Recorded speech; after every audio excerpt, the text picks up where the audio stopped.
Hey guys, Mr. Smith here, also for Mrs. Larkin and Mr. Pitt's class. Today, your task is to sort a Venn diagram that compares indentured servants to slaves in the early colonial period in United States history.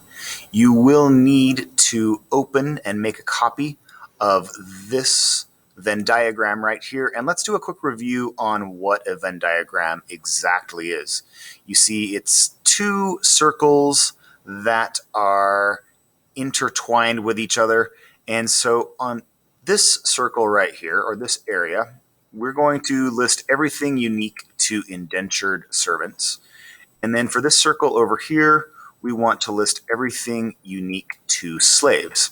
Now, the center area here is anything that indentured servants and slaves had in common. And so we have our three distinct zones on our Venn diagram. So again, copy your version and you are going to be dragging certain information into the correct area here.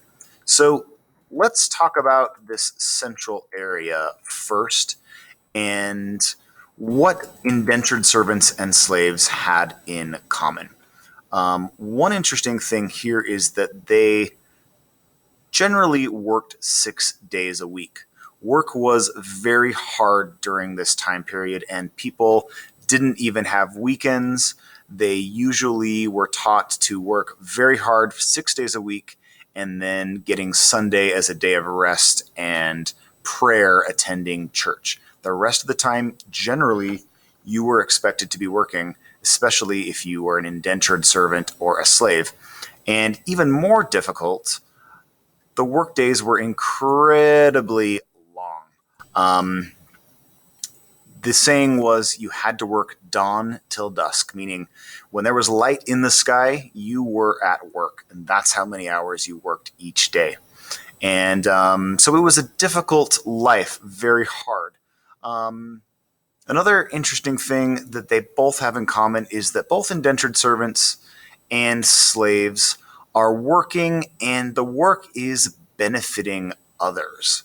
That's one interesting thing they both have in common. It's kind of a better deal for the person who is either paid to bring them over or their slave owner. And finally, one general thing you could say that they had in common was they were both a source of cheap labor.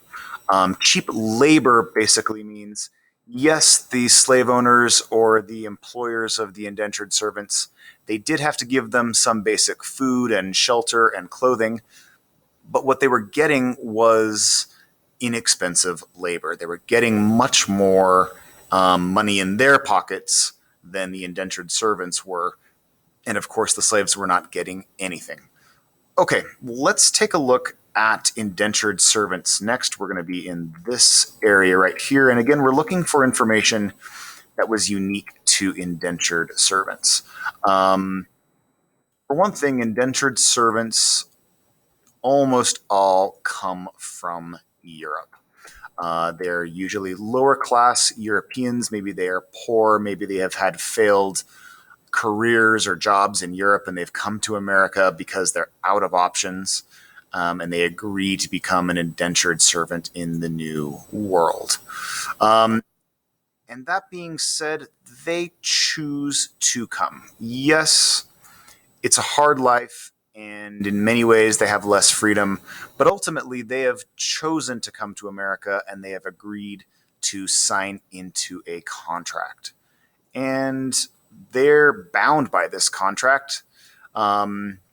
The contract says they must work for someone doing a certain job for a certain amount of time.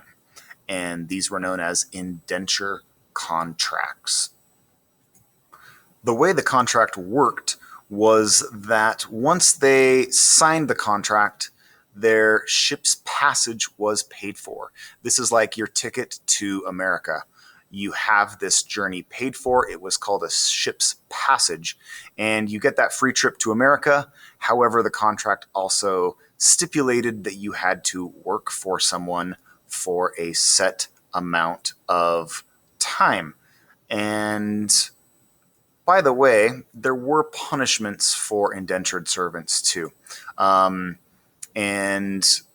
the punishment for, say, running away, or for women if they became pregnant, you could simply add years onto your contract. So if you were supposed to be working for someone as a housekeeper for 5 years and you misbehaved or tried to run away, you could have 2 years added to that contract. And finally, at the end of the contract,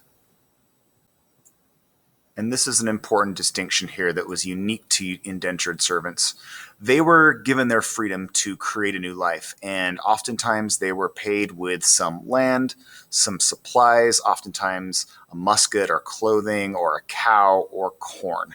And at that point, they could do whatever they wanted to do.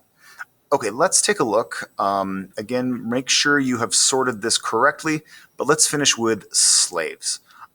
First of all, the indentured servants were coming from Europe, but our slaves are almost entirely coming from Africa or West Africa.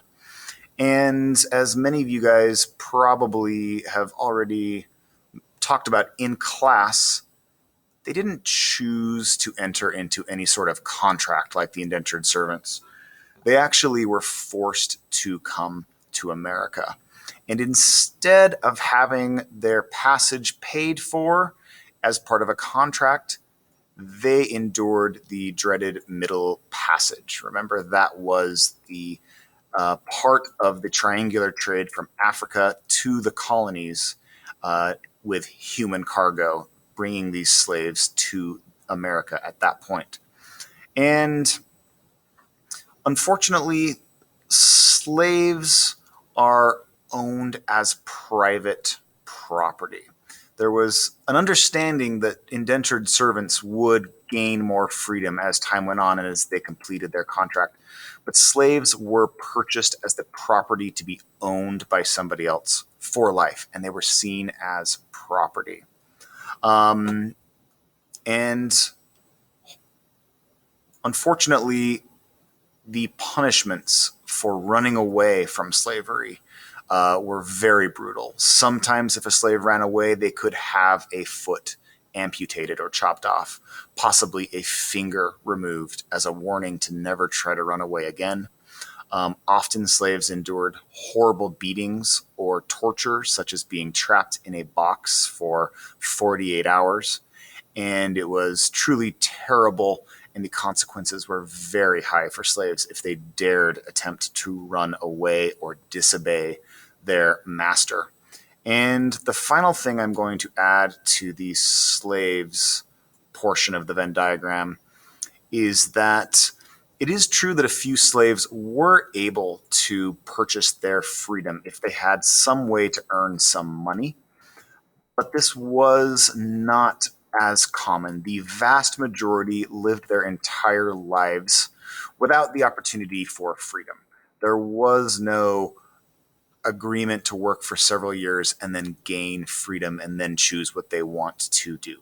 In fact, if you were a slave and you had children, your children were born into slavery and they never had the chance to be free as well.